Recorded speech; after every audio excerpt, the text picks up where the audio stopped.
Të premtova natën e kaluar bie ime se do të flasim sonte për dukjen dhe jetesën e profetit. Ne sot nuk kemi ndonjë fotografi. Atëherë, në atë kohë mund të mos kishte pasur piktor, artist, që ta kishin portretizuar figurën e profetit.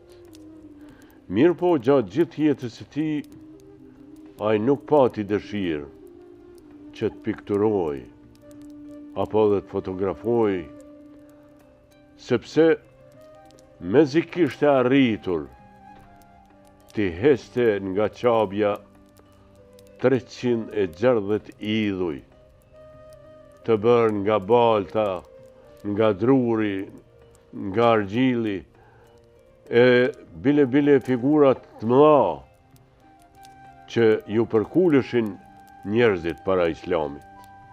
Dhe ai duke hequr gjitha këto, ishte i lumtur dhe pati frikë se nëse do të kishte një talent, ndonjë pikturë apo vizatim të portretit e tij, atëherë njerëz pas vdekjes së tij do t'i faleshin fotografisë. Kështu që qëllimi i tij ishte i qartë se ai i kishte hequr idhujt, kështu që njeriu pra duhej t'i falej vetëm Zotit dhe t'i lutej vetëm Zotit dhe asnjë njeriu tjetër. Mirë po, autorët të ndryshëm që e kanë njohur, e kanë përshkruar gati edhe në detaje figurën e profetit. Disa autorë thonë se profeti nuk ishte aq i gjatë, por nuk ishte edhe i shkurtër. Nuk ishte i bëshëm, po as i hollë. Flokët e tij kishte të zeza. Ato i mbante në të dy anë deri te krahët, mirë por shumicën e kohës ai kishte dëshirë të dukeshin edhe veshët, edhe qafa. Edhe ndonjëherë kur ato i rriteshin, atëherë i krehten në kundërt që të krijonte gësheta që qafa dhe veshët e tij të dukeshin. Fytyra e tij nuk ishte e gjatë, as shumë rumullake, po ishte një fytyrë vezake, edhe shokët e tij e krahasonin me hënën 15. Ishte pra një fytyrë e bukur. Dhëmbët i kishte të bardhë, dhe kur qeshte do thotë dukeshin si ingji. Edhe fytyrën e kishte të bardhë, pa ndonjë përzierje ngjyrash të kuqe apo të grurt apo edhe të verdhë. Kështu që edhe kur i adhuroi, edhe kur gëzoi, do thotë e lexoi në fytyrën e tij gjenja e pejgamberit. Kështu që krahët i kishte të gjerë, shpinën e natyrisht shpinën e drejtë, dhe afër shpatullës së djathtë. Afër shpatullës së djathtë se kishte një të prerë sa veza e pllumit.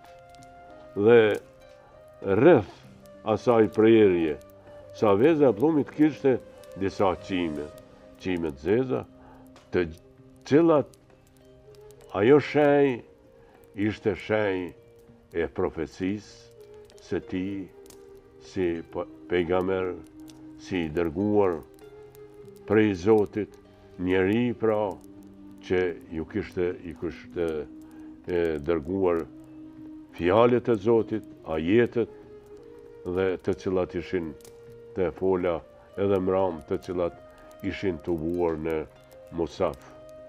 Jeta e pejgamberit ishte e thjesht.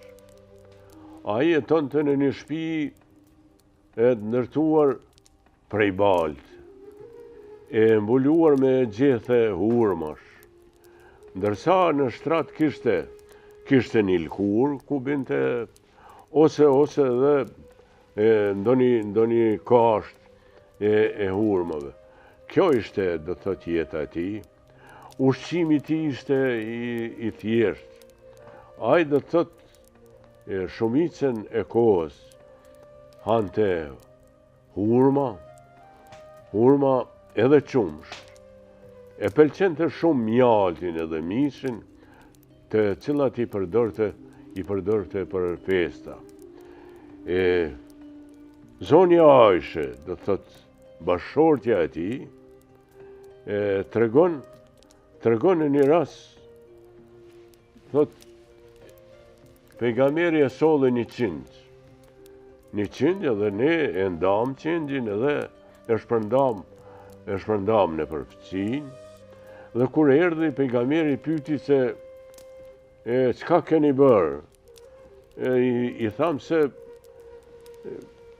kam mbetur nga e gjitha, do të thotë kam mbetur vetëm një kosh. Hajshe, thotë, mirë, të gjitha tjerat mirë që i keni shpërndarë në përfëqi. Pa ajo është pjesa e mbetur e jona. Do të se ne kemi një kosh, po atë pjesë e keni shpërnda, po ata njerë që u keni shpërnda nuk e harrojnë të mirën, kështu që edhe ky asnjëherë nuk e ka harruar të mirën. Tregojnë, sidomos bashortja e tij tregon se në shtëpinë e tij rrallë herë është ndezë zjarri. Dhe rrallë herë, do të thonë, kanë bërë gjellë. Pra, kryesisht ushqimi i tij kanë qenë qumshti edhe hurmat. Kjo është, do të thotë, një pjesë e jetës se pejgamberit, dhe ai gjithni, do të thotë, është kujdes edhe për jetimet, është kujdes për gratë të cilat nuk kanë qenë të veja. Ai edhe shpeshherë ka shkuar në treg, ju ka blerë gjëra atyne, mirë po edhe ndonjëherë u ka mjel edhe delet edhe dhit. Mirë po ka qenë, thash, thjesht, edhe në shtëpinë e tij është marrë me punët e zakonshme, ka fshi shtëpinë. Bile ka pas raste që edhe ka arnuar rrobat. Ka qepur edhe këpucët kur janë fshyrë, ai, do thot, me dorën e tij i ka qepur, edhe kjo, do thot, ka qenë thjeshtësia e tij. Rrobat e tij ishin gjithmonë të pastërta. Ai kishte një këmishë të hollë, të cilën e mbante dhe deri në gjoj, ndërsa pjesa tjetër, do të thotë, i kishte pantallonat. Ai i donte errat e mira. Mirë po, kur ndonjë njeri vinte për vizitë te ai, dhe nuk kishte erë të këndshme, atëherë kishte raste që qortonte, dhe gjithni i këshillonte muslimanët, thotë, kur shkonin xhami, nuk duheni të hani as qep, as hudhra, sepse ato i irritojnë njerëzit edhe nuk mund të rrinë afër njëri tjetër. Dhe më thonë, ai ishte i kujdesshëm se sa herë hante bukë, hante me dorën e djathtë, pinte ujë me dorën e djathtë. Bile dhe këshillonte që kur njeriu është shumë i etur, nuk duhet ta pi ujë me njëherë, po duhet të pushoj njëherë, 3 herë, njërë që mos të pi shumë ujë, sepse e damton shëndetin. Gjithni do të thotë, sa herë që ka bërë namaz, sa herë që ka hongër bukë, i ka pastruar dhëmbët, dhe kjo ka qenë një veti e ti, se ka thënë se pastërtia është një prej kushteve të islamit.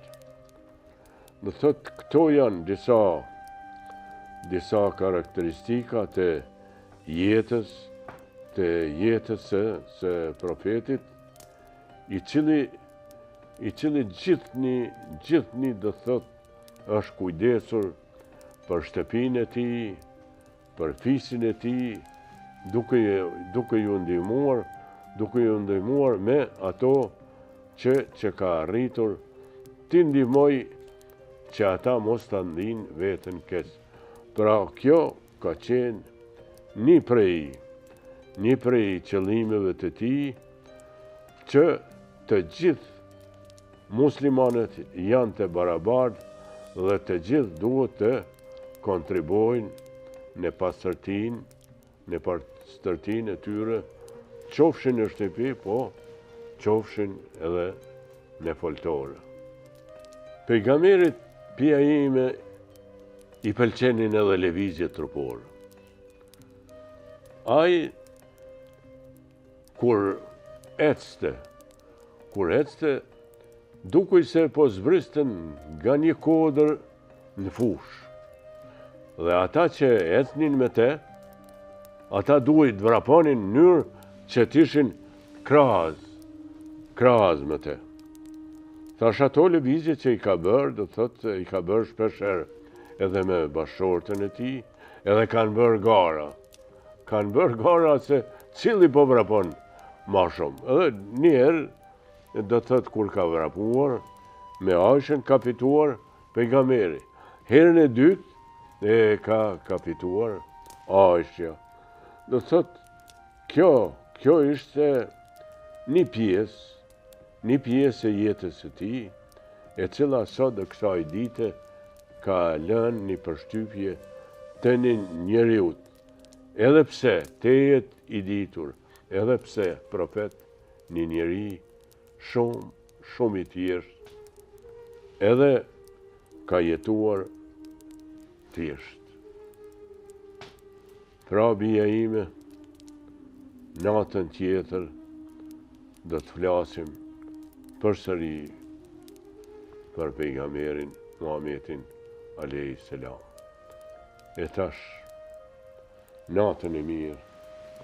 Natën e mirë, baba. Natën e mirë.